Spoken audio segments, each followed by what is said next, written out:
folks. I'm Gideon Lichfield.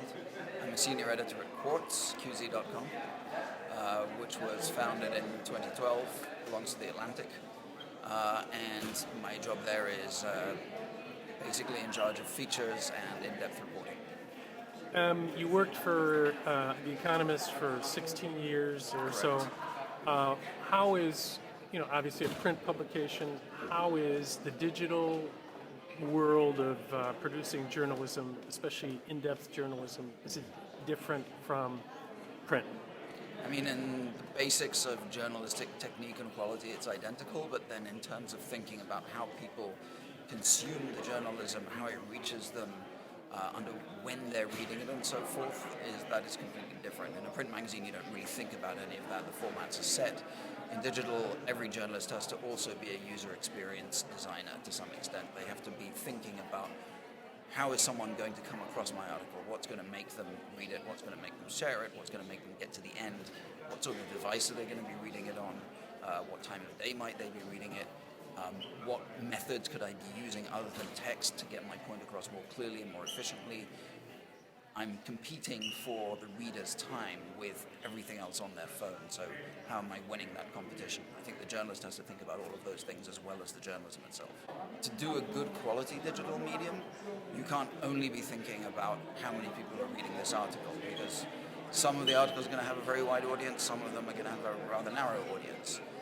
The reason that you do that mix is, in our case, because we have advertisers that are premium advertisers, if you like, they're luxury brands and their airlines and their car companies and so forth.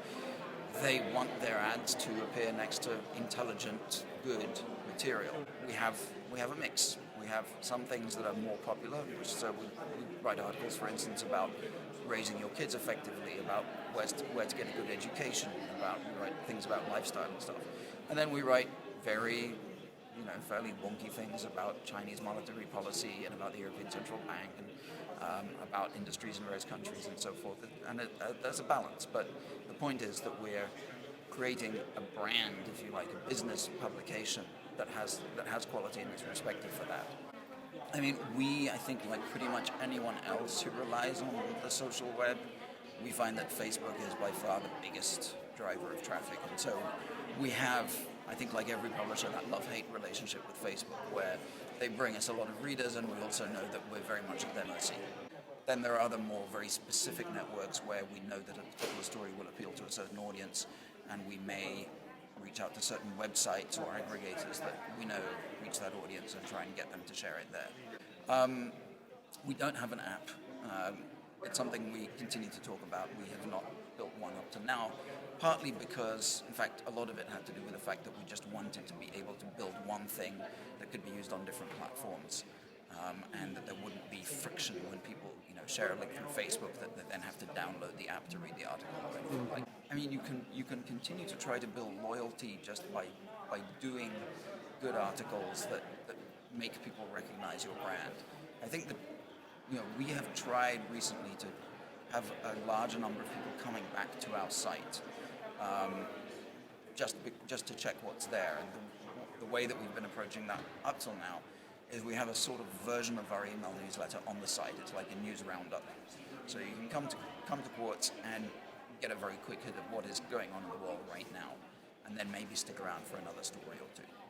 I think you can also try to be on as many social networks as possible and use different ways so that you're essentially diversifying. So some sites are doing well by having presence on Pinterest, for instance.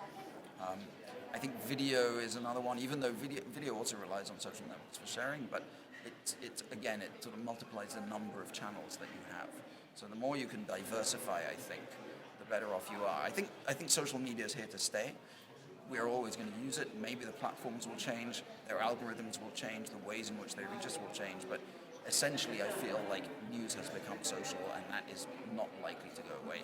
I once wrote a blog post explaining why young journalists shouldn't ask me for advice. I think that the world in which I grew up is just too different from the world in which they are growing up. So one of the best pieces of advice that I ever saw somebody else give a young journalist was make networks of people your age and slightly older. Get to know the people who have just been through what you're about to go through and have them be your mentors and your guides. That aside, learn a bunch of skills, learn some coding, learn some data analysis, learn some of the basics, learn some graphics, some videos, some photography. Learn enough to be able to do, or at least, pass yourself off as being able to do some of those things, because not being able to do them at all can suddenly turn out to be an incredible barrier when you want to do a particular